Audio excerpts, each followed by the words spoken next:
Yes boy, welcome to another episode of Inside Insight, proudly brought to you by one and only MC Snowflake and PictureMiiRollin. On today's episode we got the one and only Mr. Dylan, aka Dstiles. My brother, welcome. How's it going? Nice having you here. For those of you who don't know, he runs the Dstiles Crew. Welcome to the show. So Dylan, straight into it as we always do, into the nitty gritty. We know you race here at the Rock often. All the time. 2 years straight now, I've been here. You see? Constantly. Started. That's loyalty. I started with 86, used to come on my 86. Yeah. Never really raced though, literally just to come in the park. Then I got the polo. First ever race I had was with John Ray. The only race I won that night was against the golf guy, but he was also stopped. So it was, okay. that was when I actually bought the polo. So getting used to it. You just bought the polo? Just bought the polo. Getting used to it? Getting used to it, trying to figure out how the car is. Now it's a bit of a difference, but... Tell us more about the polo. What have you done to it? Well, over time, I did have, well, when I first got the car, the flywheel broke. Believe it or not, I still have the broken flywheel in my storage at home. In the garage? In the garage. This is put away as angry. I kept it. I said, no, one day maybe when I get one house, I will just be mounted on top, put it on. have it there, no worries, you know, just to be chill. And then, so the flywheel broke, had that fixed, and it was in Witbank. So that guy just said, no, I can make a tune, I can give you a tune. So he did the tune, it was nice, but there was an issue. So every time I let go of the accelerator, the car would jump out of D1 and go into D, and then jump back into D1 and then start taking off. So there was no DSG5. Okay, yeah, so your gearbox was working weird and wonderful, right? Wonderful. Okay. It was in December, I decided, okay, cool, I want to go a bit faster, so let me see. And then I was looking for tuners, so I was racing people here, and I'm trying to find out who's the tuner. If I beat them, then I will go to the tuner. And the only guy I couldn't beat was Niffy. Oh really? Niffy was the only guy I could not beat. In what's it, the pocket rocket? The right? pocket rocket, that's the one. I couldn't beat him, and then when I actually spoke to him, I'm like, listen, who's your tuner? And then he told me. And I got a few recommendations from other people about him.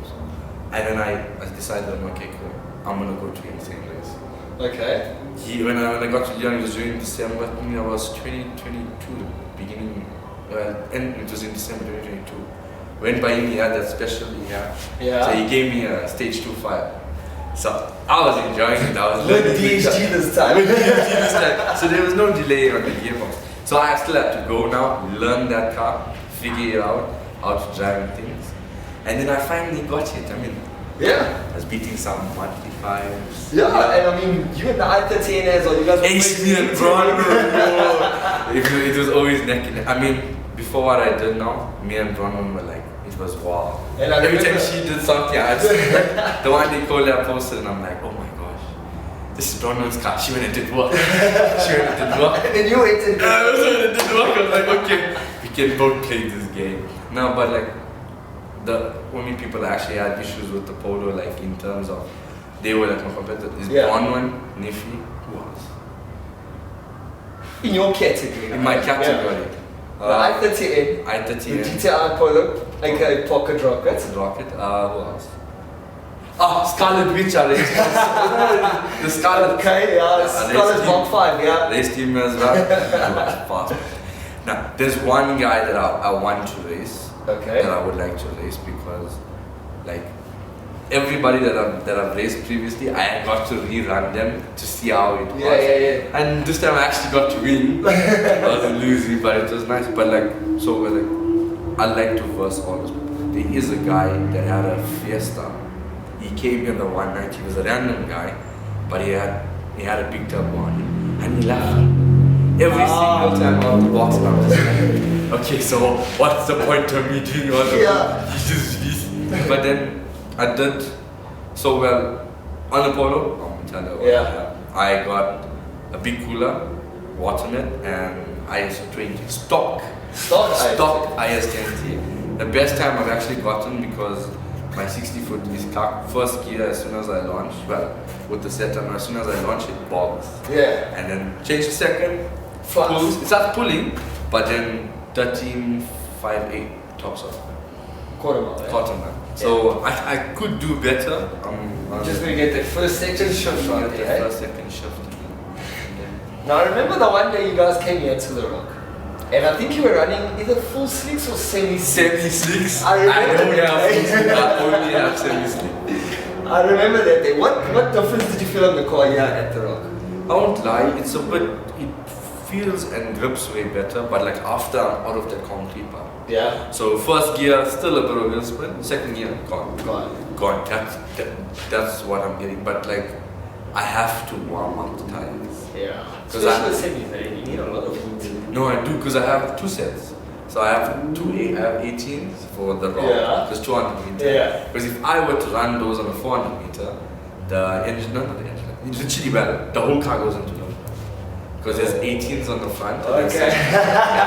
So I'm there like, okay. But then the cars realize, hey, something's not right. So I have a set of 17s, which I've had in the car for like 2 months now. Yeah. I literally took it off the other day because I was like, okay, listen.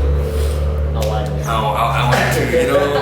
I should just drive a normal car now. Because it was literally just prepped for drags. Yeah. Like, well, in our area, from where I'm from, Rudaport, I go to Nasdaq every Friday. Yeah. And then there's another place called Industrial. Yes. I go there on Sundays. But like, the Polo, that's just it's home there. It's home on the road. On the track, I have issues. Yeah. It doesn't do it, but you know, once you start running full track, then streets, it's a struggle on the streets. That's the thing, but you get traction on the track and you lose it on the streets. That's the thing. Get it on the street, you lose it on the track. But what I'm thinking is maybe finding an in between. No, I was thinking, maybe put my stock suspension, my stock springs back in the back. Yeah. So the car has a bit of a dip. So when it launches, there's no, because it actually lifts in the front and the side wheel spring. Yeah. So if I can have it solid, less of the squat at the back, and I'll be out the box quicker. I was thinking, because Rezando, yes, he got the fastest. Well, it's London, and then it's him, but like. I want to be there. Because like the initial plan was when I first started racing, the Polo was like literally what got me into racing. Yeah. I used to love it. I was like, every Wednesday, I was phone this guy and be like, listen, we're gonna go to the Rock today. He's like, yeah, no, we'll go. It's happening. It's happening. So no doubt. We were here for, the one night, I think I drove here. It was raining and I wasn't on the Rock road. So I didn't know. Yeah. Nothing happened. I came here, we drove here, we drove to Nasdaq, from Nasdaq we drove to, no, we came here, Apex, 308, nothing. Yo. Then we went to Nasdaq. So Nasdaq we were like, there's one more place you can go try. Go there, there's like a McDonald's but not gay. Nothing. So we're like, okay, cool.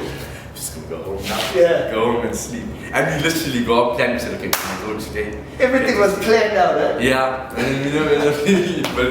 But it was worth it, so. Yeah, memories are made behind the steering wheel, eh? No, that's true. Yeah. Tell us, you're in the Audi tonight? TT? Tell us a bit more about the TT now. TT is a bit of a secret car, ish.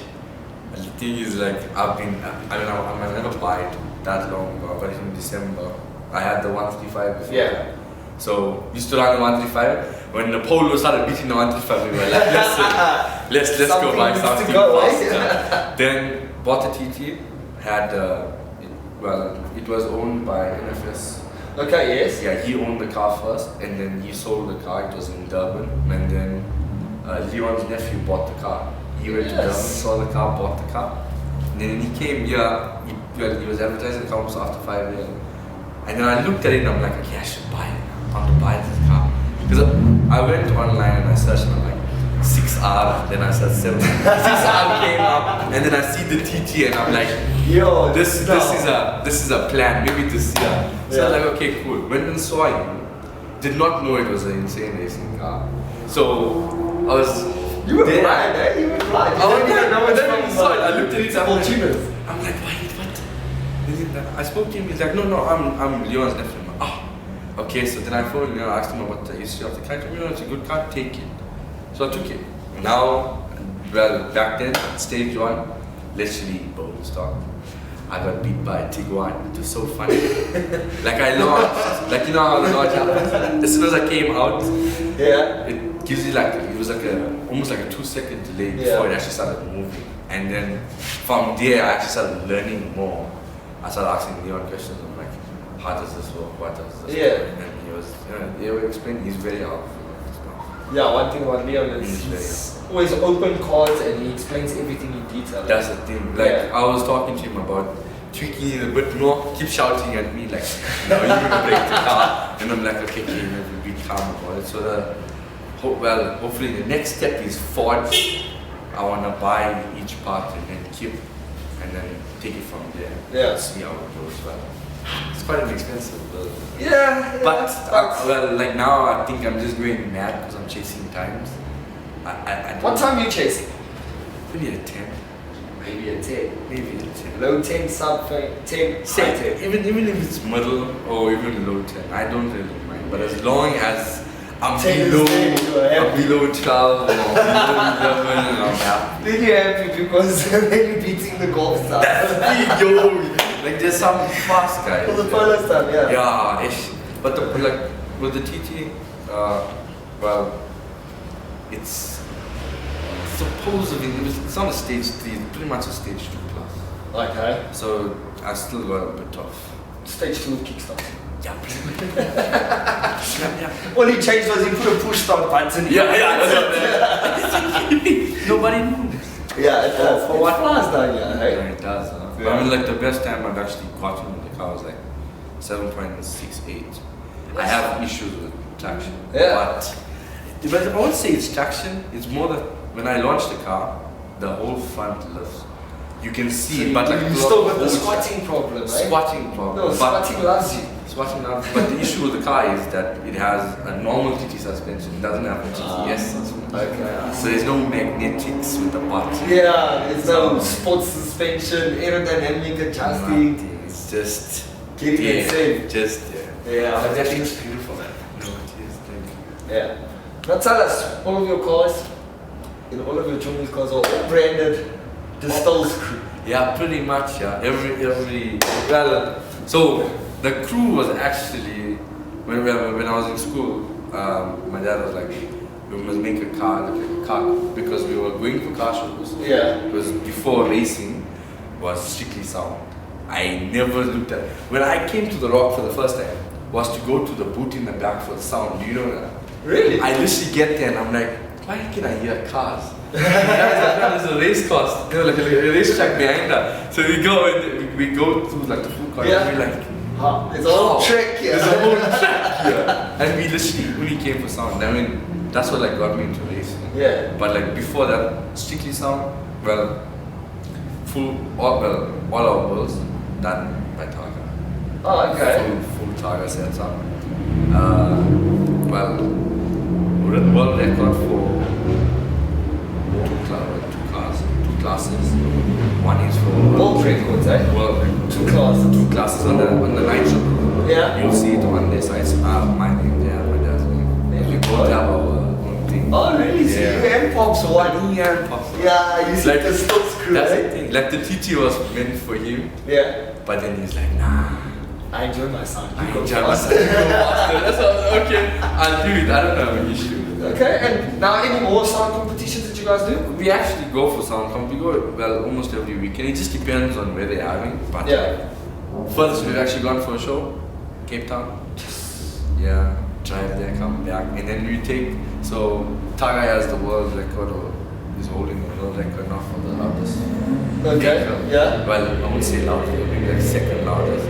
But we take that car and we go. That car weighs about. Yeah. And it's not even like a normal build car. If you look at that car, you'll be confused. Can't really talk about it, but why? That's like a top, like politics in racing and politics in. I've noticed in the sound industry is hectic. If you have a DB stronger than me, it's like over. Oh, whoa. Oh, how can you do that? How can you put him in this class? And I'll be like, why are you fighting? That is why I was like, you know what? I need to find a new spot. Yeah. That's literally, I was like, nah. Racing is nice. It's Racing chill, is nice. it's simple. You can't race someone, okay, you Here we go. You understand, you see where your car stands. That's about it. But sound, nah. They make you run the car again. And then charging the car is another issue. go buy batteries that are built for houses, but it's in the car.